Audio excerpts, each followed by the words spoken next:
पशुओं की। तो सखियों ने कहा, शबरी तुम्हारे विवाह में जो बाराती आएंगे उनको भोजन कराने के लिए।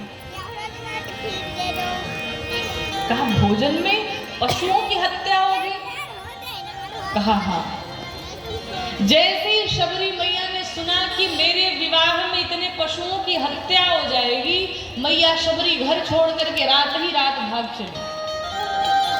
ना मैं रहूंगी, ना मेरा विवाह होगा, ना इतने सारे पशुओं की हत्या होगी। मैया ने विवाह ही नहीं किया। और एक आज का समाज है, एक आज का मनुष्य है कि वो वही खाने पे लगा हुआ है। मैंने उस दिन आपसे निवेदन किया था कि जितने भी पशु पक्षी हैं सबका एक नियम है कि वो यही खाएगा। कोई घास खाएगा, कोई चने खाएगा, कोई कुछ खाएगा। शेर है तो अपने धर्म पर अड़िग है कि वो मांस ही खाएगा, वो और कुछ नहीं खाएगा। गौ मैया घास ही खाएंगी। लेकिन मनुष्य ऐसा है कि मनुष्य का कोई फिक्स नहीं है, मनुष्य कुछ भी खा जाएगा।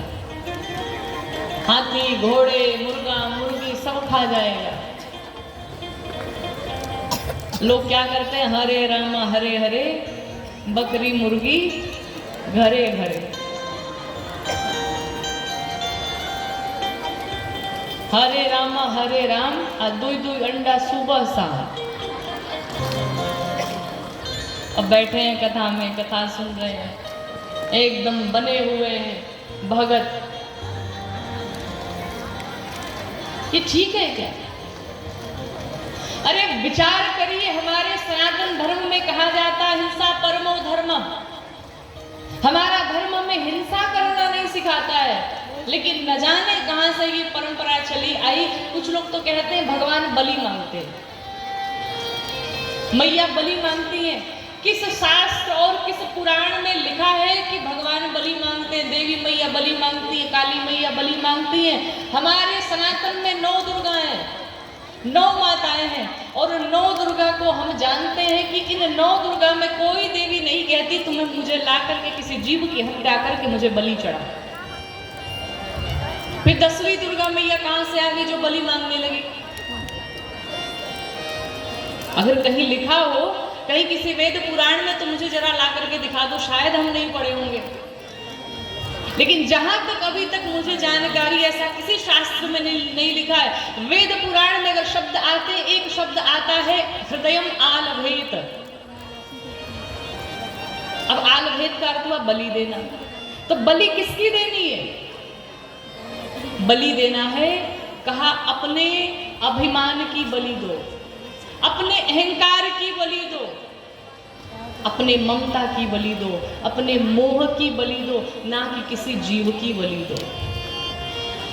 शमशान आप देखते होंगे ना, शमशान में कोई जाना नहीं चाहता, लेकिन आज का मनुष्य का ये जो शरीर है, जो पेट है ना, वो जीता जागता शमशान बना पड़ा है, सब उसमें भरा पड़ा है।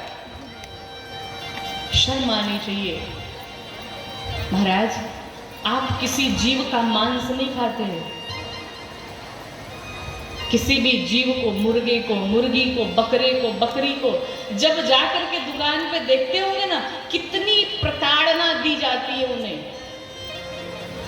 न जाने उनके साथ क्या क्या किया जाता है, उनके चमड़े को निकाला जाता है, न जाने अब जो जो खाते होंगे जानते होंगे। लेकिन मैंने जो सड़कों पे देखा है कि कितनी जाति की जाती है उनके साथ में, किसके लिए?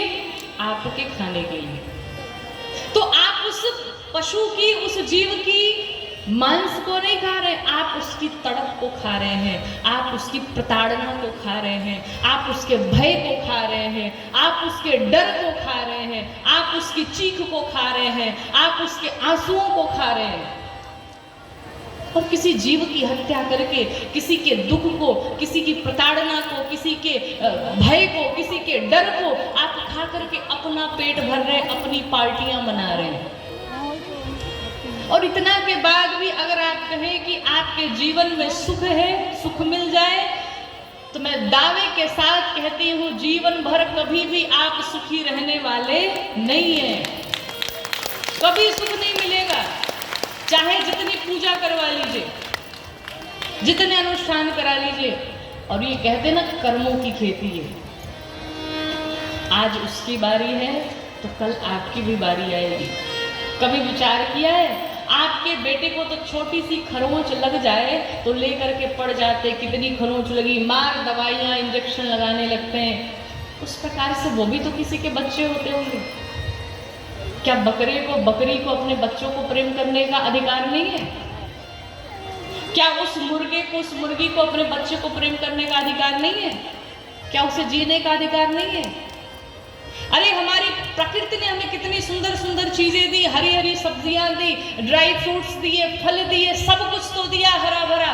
लेकिन उस प्रकृति माता ने जो हम सबको हरी हरी सब्जियां दी, फल दिया, फूल दिया, सब कुछ दिया, उसके बाद भी हमारा पेट नहीं भर पा रहा है, उसके बाद भी हम जीवों को मार मार करके खा रहे हैं। आपका कल्याण कहाँ से हो पाएगा? और आप बात करते हैं सनातन की। महाराज जितनी बातें ही, बस बातें ही कर लो, करना धरना लोगों को कुछ नहीं है। जितने नारे लगाने हैं लगा लो। कभी जा करके उनकी चीख को देखना, वो कैसे चीखते हैं, कितनी प्रताड़ना के साथ उनकी हत्या होती है, कितनी वेदना उनके शरीर में होती है। जिस दिन ये अनुभव कर लेंगे, जिस दिन उनके दुख को समझ लेंगे, उसी दिन आपका मीट मांस खाना समाप्त हो जाएगा। वरना ऐसी कथाएं जीवन भर सुनते रहो, कोई कुछ फल मिलने वाला नहीं है। पंडित जी के पास दौड़ते रहो कुंडली ले ले करके, कुछ जीवों पर दया करना सीखो। हमारे कहीं भी वेद पुराण शास्त्र में नहीं कहा गया कि जीवों की बलि चढ़नी चाहिए। और ये जो बलि की परंपरा है ना, ये एक तंत्र विधि है, उसमें भी किसी की हत्या करने की बात नहीं की गई। उसमें भी कहा जाता है कि वो लोग अपना थोड़ा सा रक्त चढ़ाते हैं, उसमें वो भी बलि नहीं दी जाती है। लेकिन हम अपने टेस्ट के लिए, अपनी जिह्वा के लिए किसी को मार के खा जाते हैं। घर में शादी है, चलो काटो। घर में बर्थडे है, चलो काटो। अपने बच्चे का जन्मदिन मना रहे हैं और दूसरे बच्चे को हत्या करके खिला रहे हैं सबको। कहाँ से उस बच्चे का कल्याण होगा? कहाँ से वो बच्चा आगे बढ़ेगा? कभी नहीं बढ़ सकता। अगर कथा सच में सुने हैं तो आज एक ये प्रण लेकर के जाइए कि आज के बाद मीट मांस मदिरा का पान नहीं करेंगे, यहीं पर छोड़ करके जाइए। जैसे हमारा आज का ज्ञान वैसे समाप्त हुआ, बहुत ज्ञान ले, तो अगले ज्ञान की तरफ चलते हैं। शबरी मैया घर छोड़ के भाग गई और कहाँ गई? मतंग ऋषि के आश्रम में, मतंग वन में। गुरुदेव उनके जाने लगे। कहा, गुरुदेव आपके बिना हम जी नहीं पाएंगे, हम रह नहीं पाएंगे। गुरुदेव ने कहा, पगली, जिस समय भगवान आएंगे ना, उस समय इस वन में कोई नहीं बच जाएगा। और मेरे राम जी आए, स्वागत न हो, ऐसा कैसे हो सकता है? तुम्हें उनके स्वागत के लिए रहना है। मैं तो जा रहा हूँ, लेकिन राम स्वयं तुम्हारे पास आएंगे, प्रतीक्षा करो उनकी। और तभी से माँ शबरी उनकी प्रतीक्षा करने लगी। हरे रामा रामा रटते रटते,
वन में जाके राक्षसा डराती हूँ।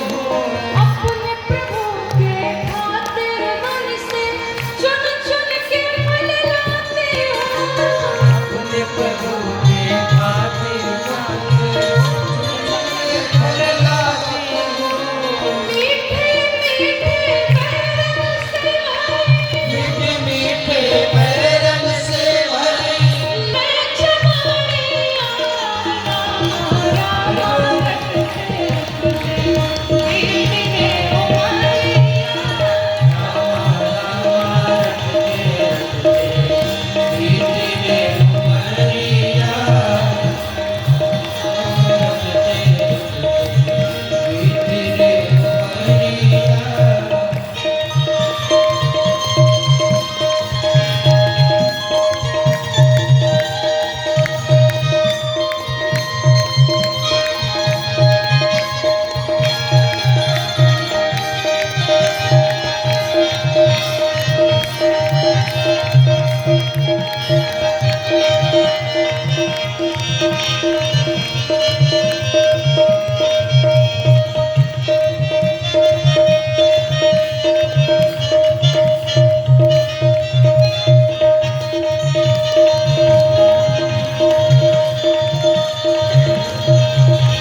पूरा जीवन बीत गया। जब से गुरुदेव भगवान गए और कहा भगवान आएंगे, भगवान कब आए? 10,000 वर्ष बाद आए।